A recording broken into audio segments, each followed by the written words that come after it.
ഇന്ന് നല്ല അടിപൊളി ഒരു കോവയ്ക്ക ഫ്രൈഡ് റെസിപ്പിയിൽ അപ്പോൾ എല്ലാവരും വീഡിയോ കണ്ടുക്കൂ. കോവയ്ക്ക നന്നായി കഴുകിയ ശേഷം നീളനെ ഇതുപോലെ ഒന്ന് അരിഞ്ഞെടുത്തിട്ടുണ്ട്. ഇനി ഇതിലേക്ക് 1 ടീസ്പൂൺ കാശ്മീരി മുളകും പൊടി, 1/4 ടീസ്പൂൺ മഞ്ഞൾപ്പൊടി, 1/4 ടീസ്പൂൺ കുരുമുളക് പൊടി, 1/4 ടീസ്പൂൺ ഗരം മസാല, 2 ടീസ്പൂൺ അരിപ്പൊടി,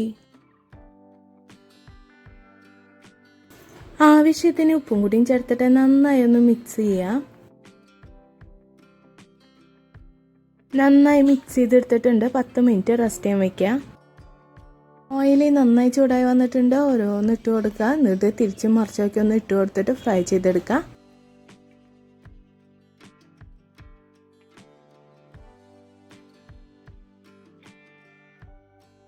കറിവേപ്പില ചേർത്തിട്ട് മിക്സ് ചെയ്ത് കൊടുക്കുക. ഇതായിട്ടുണ്ട്. പാത്രത്തിലേക്ക് മാറ്റാം. നല്ല അടിപൊളി ടേസ്റ്റാണ്. ഇഷ്ടമായെങ്കിൽ ലൈക്ക്, ഷെയർ, സബ്സ്ക്രൈബ്.